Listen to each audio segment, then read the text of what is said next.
Hello everyone, this is Darius Skybound bringing you yet another tutorial guide on the 5.1 changes to crafting in Final Fantasy XIV. This time we're taking a deeper look at those changes as well as what moves are offered that can help you get back to making high quality items. Now, before we begin, I kinda have a confession to make. I actually like these changes. Even though the complexity has been just battered down like crazy, I mean, it's a lot less stressful. After crafting about 500 stoves for the Ishgardian restoration, I realize I'm not hating it that much. So if you do kind of feel hesitant with a new system, just give it a shot. It might be better than you think, and watch this video, maybe it'll give you tips on how to get back into making high quality items and figuring this system out. So first off, we're taking a look at the synthesis abilities. There's about 6 of them, and each one is actually useful. I find myself using almost all these abilities to make sure a craft is successful, in case there's just a little bit of a gap I need to make, or just to ensure that the final build is successful. Each one of these is situational, but they're situations that you basically encounter all the time, and in variants to each other, so it's actually not a bad system. Take a look at intensive synthesis, for instance. It's really nice because if there's a good or excellent, you can use a synthesis move there to take use of that good and excellent to ensure that you maybe even get to skip a few moves. That saves a lot of durability and a lot of CP. And even though rapid synthesis is stuck at 50% chance, look at that efficiency of 500%. If you've mistaken your calculations for how many synthesis you need to do and you're on that last move, this could give you a chance to finish a craft that otherwise would fail. I find myself using all of these moves in various situations all the time now. It is actually very nice to have a set of moves that you don't just, throw in the trash and forget because there's something better. So changes in the synthesis department are very nice and very useful, and I can't see any way that anyone finds this part of it ever something that they didn't like with the changes. Now, the changes they've made to touch moves and the basic quality improvement moves have also been very much streamlined. Here we have a grand total of 9 moves, and each one of them is situational and used often, just like with synthesis. So we have 9 moves that improve quality and collectability that are incredibly well used. We even have a risky move that could ruin or save a craft. Now, if you look closely at the center, I've included a synthesis move with the touch moves, because delicate synthesis is a touch and a synthesis all in one. This move is a workhorse because it gets your synthesis up as long with your touch, improving inner quiet as well as getting you closer to the progress of finishing the craft. When you get high enough level to use this ability, you'll be using it all the time. Now let's talk about moves that affect your durability. These are not new moves. These are moves that have existed before, maybe more variants and stuff like that, but these are moves that you should be used to if you're a former crafter. Now, I will say right now that I think Waste Not 2 is a pretty useless ability because there's not many opportunities to use it. You would have to use 8 moves in a row without any sort of buffs or abilities that may take part of those steps that it gives you in order to basically make this move effective. Meanwhile, Waste Not 1 can be used for 4 moves, can be done right after some buffs to last the entire duration, and so it's not really that bad of a trade-off. But Manipulation, which is a skill I used to never use in the old system, is absolutely amazing because you can cast a buff during Manipulation and you still get durability back during that, making it something that doesn't have much trade-off at all. Now, if you're using advanced moves that require more durability, then Waste Not will actually get you further than otherwise. Since they have the durability loss of the move, then if a move uses 20 instead of 10, you're actually getting 10 reduction instead of just 5 reduction, making a Waste Not twice as effective if you're doing multiple moves in a row. This is not something that happens a lot though, so we're going to calculate these things based on the regular cost of durability, of basic move costing you 10 durability each time. So even in that instance, Manipulation will still be more effective than the other 2 moves. So if you're not using Preparatory Touch, which basically gives you, 200% efficiency for 20 durability instead of 10, then you're going to want to use Manipulation almost all the time. Now, Manipulation lasts for 8 steps, so it might be more viable to use Waste Not or Master's Mend if you have less steps available to finish your craft. So just plan accordingly, and you can get the most out of your CP and durability using these moves correctly. So next I'd like to speak about specific moves, and we're going to start with Ingenuity. Now, before the 5.1 changes, Ingenuity used to reduce the difficulty of higher level crafts. In 5.1, Ingenuity increases the effectiveness of touch and synthesis actions. Through my own experimentation though, Ingenuity seems to only affect higher level crafts significantly. In lower level crafts, it might improve synthesis a little bit, but it didn't improve touch at all. But in higher level crafts, the effectiveness was drastically increased. I don't know the exact numbers, but when I was doing the Ishgardian restoration, the bonus it gave me was enormous, even more than Innovation, so it's something to consider when you're doing your crafts. Another drastically important move to consider when you're looking at the 5.1 changes is Great Strides. This move used to double the effectiveness of a touch action. With 5.1, it only increases touch action by 100% efficiency. What this means is, regardless of which touch move you do, it's basically like having another basic touch thrown on top of it for free. It's still a very useful skill, but it's no longer so required for that final touch. But it's still a very useful skill, so just plan accordingly as always. Now, before 5.1, we used to change our chances. We would turn to 50% with an 80%, basically just using, steady hand and steady hand 2 to change the chance that a move would succeed.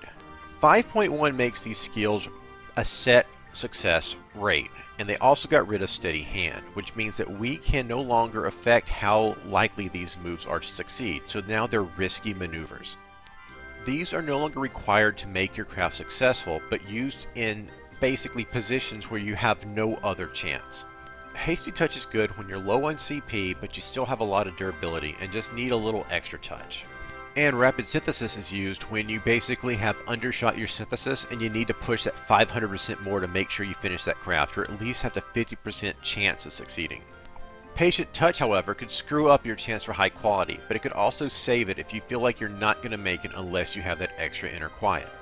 These moves have a set low success rate, so they're only used in desperate times, but always remember them because they could always save a craft that's going to fail. Alright, so let's get to the bread and butter of this whole video, the reason you guys probably came. What is a rotation that works in 5.1 to get us some high quality items, and how does it actually work? Now, before I share my rotation, we're going to talk about the rules of the rotation, or rather, certain moves that have certain influences during the rotation that change up, so you don't get confused. First up is Tricks of the Trade. We use this whenever we're not going to actually hit a touch move that's going to be affected by a good or an excellent. We also try to avoid using it when we have some sort of buff running, so we don't skip a step for that buff. But mostly early on, we're going to skip any good or excellence if they just pop up in between these moves so that we can basically get everything going first. A good or an excellent really doesn't help you that much at the very start of a craft. So if it doesn't impede the craft, we're going to use Tricks of the Trade to take up that good or excellent, to get more CP, to get a heavier hitting end. So when you see those little small boxes of Tricks of the Trade in my rotation, that's where you can use it if a good or an excellent pops up. The second rule is, if you can afford it, use Innovation instead of Observe. Observe basically lets you do certain moves, but we're not going to be using those. We use Innovation because we can get an extra buff to improve that and still skip that step as if we were observing. If somehow you can't afford an Observe or Innovation just before Byrgut's Blessing, because we want to wait for a good or an excellent if we can to get that bonus, then don't use them. But if you have tons of CP left over, by all means, don't just go with an Observe, or an Innovation will give you a 20% boost. And so, without further ado, here's my rotation. So we start with Reflect. It costs very little for what it gives you, which is basically starting off Inner Quiet, giving you a touch, as well as even another stack entirely, giving you 3 stacks to start off for such a low price. If you proc Condition here, then use Tricks of the Trade to get some CP, and then follow up with Manipulation. If Condition procs after that, you can still use Tricks of the Trade, because it's going to be giving us no benefit to any moves at that point. We also don't lose anything to Manipulation, since it gives us more durability we've already expended with Reflect at that point. We then follow up with Ingenuity, then 5 times of Delicate Synthesis, or less if you know it's going to complete your synthesis. Ingenuity will boost them if it's a high level craft, and we're going to get the benefits of progress and quality at the same time, as well as Inner Quiet stacks.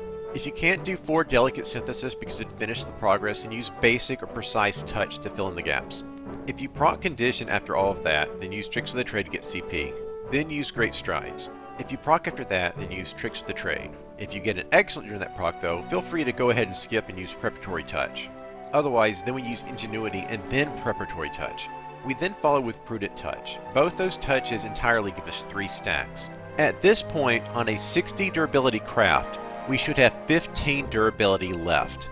This means we can use Beauregard's Blessing and finish with a synthesis. So at this point, to finish up, we use Great Strides to make sure we get the most out of our final hit.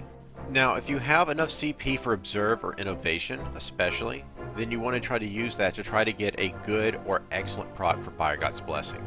By this point, Beauregard's Blessing should push you well past the 50% mark, giving you a good bit of chance of high quality or collectability. Now, if your gear is high enough and the difficulty of the craft isn't too high, then a basic synthesis should be all that you need to finish off your craft. So now that I've given you my rotation and we've talked about some of the changes to the moves and synthesis and touch and such for 5.1, here is 2 minutes of footage showing me crafting for the Ishgardner Restoration so you can see that rotation in action.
Well everyone, that's it for my video. I thank you for watching this far if you've gotten to this point. Be sure to take a look at my channel and see if there's any other videos that might strike your fancy, as well as leaving a comment if you want me to cover anything else in the next video. And as always, this is Dare Skybound, signing out.